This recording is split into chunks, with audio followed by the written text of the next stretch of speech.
പ്രിയമുള്ളവരെ, വചനജ്വാല 1132 ദിനത്തിലേക്ക് പ്രവേശിക്കുന്ന ഇന്ന് ഒക്ടോബർ 6 ഞായറാഴ്ച എല്ലാവർക്കും സുന്ദരമായ ഒരു സുപ്രഭാതം ആശംസിക്കുന്നു.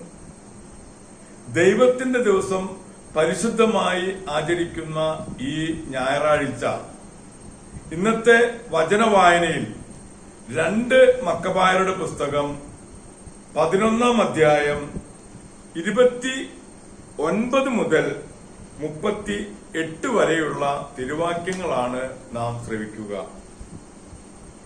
വീടുകളിലേക്ക് മടങ്ങാനും സൽകൃത്യങ്ങളിൽ വ്യാപൃതരാകാനും നിങ്ങൾ ഇച്ഛിക്കുന്നു എന്ന് മെനലാവൂസ് നമ്മെ അറിയിച്ചിരിക്കുന്നു. സാന്തിക്കൂസിന്റെ 30-ാം ദിനത്തിനു മുമ്പ് വീട്ടിലേക്ക് തിരിച്ചു പോകുന്നവർക്കെല്ലാം നമ്മുടെ മൈത്രി ഉണ്ടായിരിക്കും. തങ്ങളുടെ ഭക്ഷണരീതിയും നിയമങ്ങളും തുടർന്നും പാലിക്കാൻ യഹൂദർക്ക് പൂർണ്ണാനുവാദം നൽകിയിരിക്കുന്നു. അറിയാതെ ചെയ്ത തെറ്റിനെ ആരെയും അലട്ടുന്നതല്ല. നിങ്ങൾക്ക് ധൈര്യം പകരാൻ മെലലാവൂസിനെ അങ്ങോട്ട് അയച്ചിരിക്കുന്നു. മംഗളം ഭവിക്കട്ടെ. 148-ാം ആണ്ട് സാന്തിക്കൂസ് 15-ാം ദിനം. റോമാക്കാർക്കും യഹൂദർക്ക് കത്തയച്ചു. റോമാക്കാരുടെ പ്രതിനിധികളായ ചിന്തിമെമ്യൂസ്, തിത്തൂസ്മാനിസ് എന്നിവരിൽ നിന്ന് യഹൂദ ജനതയ്ക്ക് അഭിവാദനങ്ങൾ. രാജബന്ധുവായ ലിസിയാസ് നിങ്ങൾക്ക് നൽകിയിട്ടുള്ള ആനുകൂല്യങ്ങൾ ഞങ്ങളും അംഗീകരിക്കുന്നു. എന്നാൽ ചില കാര്യങ്ങൾ അവൻ രാജാവിന്റെ തീരുമാനത്തിന് വിട്ടിട്ടുണ്ടല്ലോ.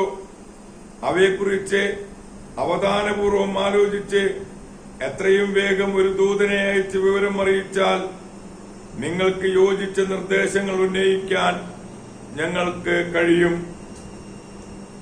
ഞങ്ങൾ അന്ത്യോക്യയിലേക്ക് പുറപ്പെടുകയാണ്.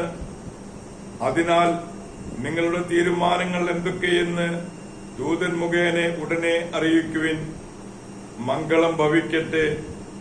148-ാം ആണ്ട് സാന്തിക്കൂസ് 15-ാം ദിനം. ദൈവത്തിന്റെ തിരുവചനമാണ് നാം ശ്രവിച്ചത്. പ്രിയമുള്ളവരെ, ആഗോള കത്തോലിക്ക സഭയിൽ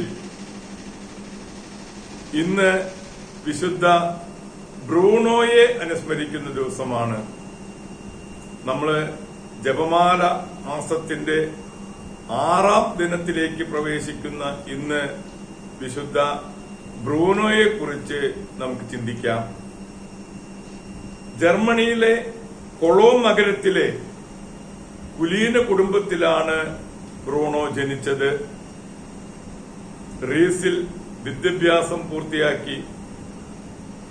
പണ്ഡിതനും ദൈവഭക്തനുമായി വളർന്നു. റീംസിലെ രൂപതയുടെ കീഴിൽ പഠനം നടത്തിയതുകൊണ്ടും കുറെ കാലം രൂപതയുടെ താങ്ങായി പ്രവർത്തിച്ചതുകൊണ്ടും 45-ാം വയസ്സിൽ ചാൻസലറായി സ്ഥാനമേറ്റു.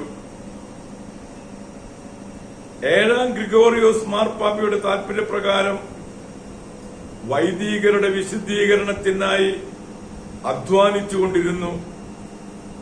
ഒരു സ്വപ്ന ദർശനമനുസരിച്ച് ഏകാന്തതയിലും പ്രാർത്ഥനയിലും ജീവിക്കുന്നതിനായി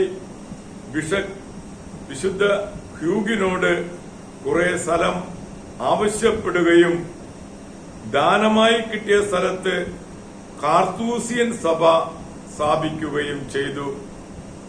കയ്യെഴുത്ത് കൃതികൾ പകർത്തുക, ഏകാന്തമായ പ്രാർത്ഥന,